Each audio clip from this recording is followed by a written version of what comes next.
परमात्मा देव को अपने अंग संग मान के गर्दन झुका के श्री चरणों में करें प्रणाम। बैठ जाएं सीधे होके, पीठ सीधी रखें, रीढ़ की हड्डी गर्दन परमात्मा की आमने सामने रहे। सभी आंख बंद करें। जहां जहां भी हो आप साधक जनों मेहरबानी करके इस वक्त बैठ जाइएगा। आंख बंद करके देखिएगा त्रिकुटी स्थान को, देखते रहिएगा। गीता जी फरमाती हैं, जो व्यक्ति प्रसन्न चित्त रहता है उसे बहुत जल्दी परम शांति लाभ हो जाती है, शीघ्र ध्यान अवस्था लाभ हो जाती है।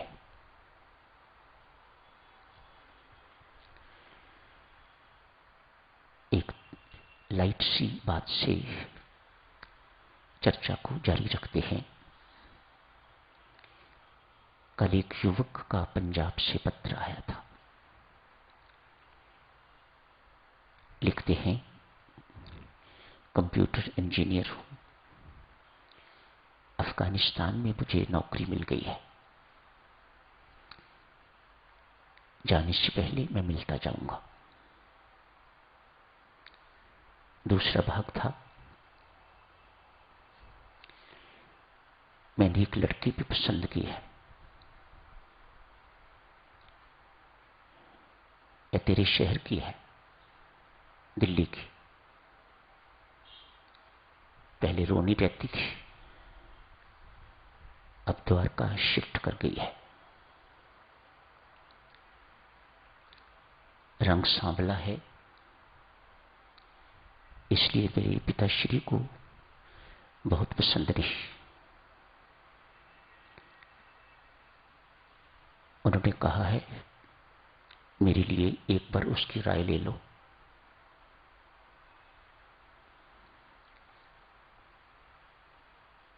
ये तो हो गई साधक जनों पत्र की बात। महिला है या पुरुष, मेरा एक से अफेयर चल रहा है, घर वाले मान नहीं रहे। मेहरबानी करके हमारी सहायता करो। यदि कहूं इंतजार करो, माता पिता को मनाओ, तो ये कहने में उन्हें लज्जा नहीं आती कि हम तो बहुत आगे बढ़ चुके हुए हैं।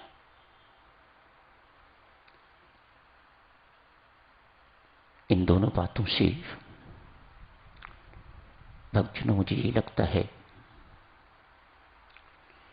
कि मेरे अंदर साधुता के चिन्ह नहीं है। मैं साधकों को साधु दिखाई नहीं देता, इसलिए उन्हें कोई बात करने में या लिखने में कोई संकोच नहीं है, लज्जा नहीं है। जहां लज्जा नहीं है वहां गुरु भाव नहीं हो सकता। नारी का तो आभूषण, जिस नारी में लज्जा नहीं, शर्म नहीं, उसे नारी कैसे कहा जाए।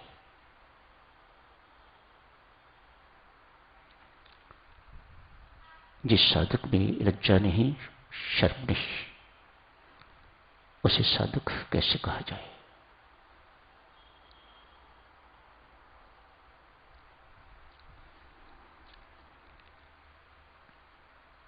ऐसी बातें कभी हंसाती भी हैं और कभी रुलाती भी हैं।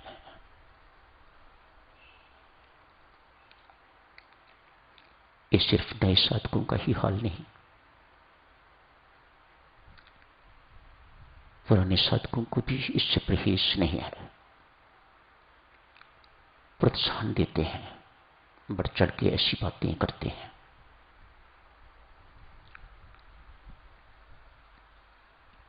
मुझे लगता है कि मुझे बाल बढ़ाने चाहिए ताकि मैं भी साधुओं जैसा लगने लग जाऊं। तो शायद साधकों को कुछ सोच विचार आए, इससे क्या बात करनी चाहिए, क्या बात नहीं करनी चाहिए। मुझे पूरा यकीन है स्वामी जी महाराज से कभी किसी ने ऐसी बात न की होगी न लिखी होगी। फिर मुझ बेचारे के साथ ऐसे क्यों होता है? कोई मेरे अंदर ही कमी होगी, कोई दोष होगा।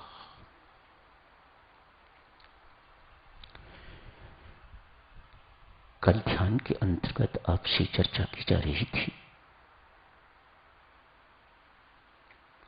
मन के बारे में।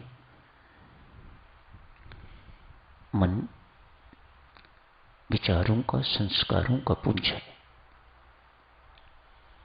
कोई हमारे शरीर में कोई आर्गन, कोई अवयव नहीं है।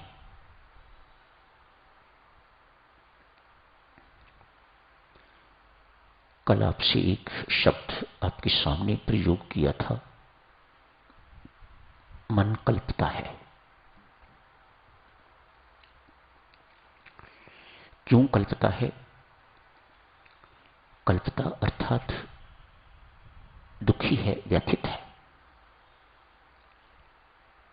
सारे संसार को दुखी करने वाला स्वयं दुखी है, शायद इसीलिए हमें दुखी कर रहा है। उसे जो चाहिए वह अभी तक मिल नहीं पाया। उसे राम चाहिए, उसे भक्ति चाहिए, उसे सेवा चाहिए, और हम दे रहे हैं उसे पुत्र का सुख, बड़ी गाड़ी का सुख, बड़े मकान का सुख, बड़े परिवार का सुख, प्रशंसा यशमान का सुख, बड़ी बड़ी उपलब्धियों का सुख। इससे उसका पेट नहीं भरता। इसलिए वह भटक रहा है। जहां मन होता है वहीं आप होते हैं।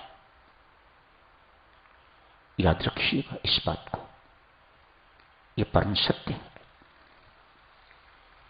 कक्षा में बैठा हुआ विद्यार्थी शरीर से तो कक्षा में बैठा हुआ है। कभी अध्यापक, समझदार अध्यापक जो हर को देखते रहते हैं, कभी उससे पूछते हैं बेटा अभी मैंने क्या कहा, तो झट से वह कह देता है सॉरी सर, मैंने सुना नहीं। क्यों? शरीर से तो मैं था यहां पर, लेकिन मन से तो मैं कहीं और था। जहां मन होता है वहीं आप होते हैं। ये मन विविध प्रकार की कल्पनाएं करता है। यही से कल शब्द कल्पता मैंने लिया था। संकल्प विकल्प शास्त्र कहता है मैं अशिक्षित इसे कल्पना कहता हूं। तरह तरह की कल्पनाएं करता है, प्रायः संसारिक, अधिकांश संसारिक। क्यों? हमने जन्म जन्मांतर से इसे इन्हीं कल्पनाओं के लिए अभ्यस्त कर लिया है। मन तो वही रहा, शरीर ही बदले होंगे ना। जिस किसी के शरीर ने भी इसे यही अभ्यास दिया है, इसे यही अभ्यास करवाया है संसार में किस प्रकार से जाना है, संसारिक वस्तुओं व्यक्तियों में ही सुख है। लेकिन मन कहता है नहीं, जिस सुख की मुझे प्यास है, जिस सुख की मुझे भूख है, वह सुख मुझे जन्म जन्मांत से किसी वस्तु, किसी संसारिक वस्तु या व्यक्ति से नहीं मिला। इसलिए मेरी भटकना बनी हुई है। वह भटकता है तो फिर हम भी साथ ही साथ भटकते हैं। क्यों? जहां मन होगा वहां आप होंगे। इसी को हम भटकना कहते हैं। कभी किसी प्रकार की कल्पना, कभी किसी प्रकार की कल्पना। कल्पनाओं को हवाई किले भी कहा जाता है। योजना बनाता रहता है। अभ्यास इस प्रकार का इसे हो चुका हुआ है। इस अभ्यास को विपरीत दिशा में करना ही ध्यान का लक्ष्य है। साधकजनों, ध्यान का अभ्यास है। इसको संसार से हटा के तो परमात्मा की ओर लगाना ही ध्यान का लक्ष्य है और ध्यान की उपलब्धि। इसलिए संत महात्मा कहते हैं, विषयों में आसक्त मन, संसार के प्रति आसक्त मन बंधन का कारण और परमेश्वर के प्रति आसक्त अनुरक्त मन मोक्ष का साधन। एक ही मन है। एक तरफ लग जाता है तो हमें बंधन मानो जन्म मरण के चक्र में डाल के रखता है। वहां से हटके यदि किसी विरले का, किसी भाग्यवान मनुष्य का, साधक का यदि मन परमात्मा के साथ लग जाता है तो वही मन उसके मोक्ष का साधन बन जाता है। एक ताला, एक ही चाबी, उसी से वह ताला बंद हो जाता है और उसी से वह ताला खुल जाता है। ये मन है। क्या करना है साधकजनों हमें? ये तो वैसे ही जानकारी की बातें थी। इतना ही जानना पर्याप्त है। इससे अधिक हमें जानकारी की जरूरत नहीं। इन कल्पनाओं की दिशा कैसे बदली जाए? जो संसारिक कल्पनाएं कर सकता है, भौतिक कल्पनाएं कर सकता है, यदि इसे सिधाया जाए, इसे समझाया जाए, इसे डांटा फटकारा जाए, ये सब साधन इसके साथ अपनाने पड़ते हैं, अपनाने पड़ेंगे। अन्यथा ये मन कभी मानने वाला नहीं है। क्यों? ये समझता है, ये व्यक्ति जो मुझे इस प्रकार से सिधाने जा रहा है, ये विश्वास के योग्य नहीं है। मुझे तो चाहिए ही था परमात्मा, लेकिन ये मुझे जन्म जन्मांतर संसार देता रहा है। अब मैं इसकी बात पर विश्वास नहीं करता। आप आते हो सत्संग में, लेकिन मन आप पर विश्वासी नहीं है कि आप वास्तव में सत्संग में ही बैठे हुए हो या कहीं और।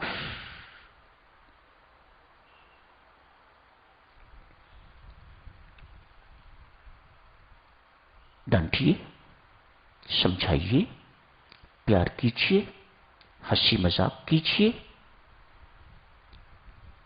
इन साधनों से मन संभलेगा, सधेगा, तब परमात्मा की ओर लगेगा। आज साधकजनों, अधिक नहीं एक बात शुरू करते हैं। कल्पना की दिशा कैसे बदली जाए?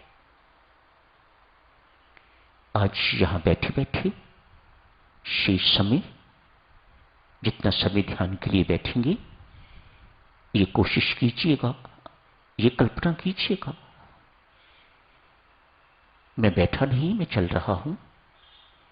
परमेश्वर मेरे साथ साथ चल रहा है। आप कह रहे हैं, परमात्मा मैं बहुत नन्हा हूं, भटका हुआ हूं, जन्म जन्मांतर भटकता रहा हूं, मेरी बाह कस के पकड़ लो। ऐसे पकड़ लो कि ये कभी छूटे ना। मैं नालायक हूं, मैं इसे छुड़ाने की कोशिश करूंगा, लेकिन आप परमात्मा पक्के रहिएगा। आप मेरी मां को जोर से पकड़ के रखिएगा, कस के पकड़ के रखिएगा कि मैं किसी भी हालत में इसे छुड़वा न सकूं।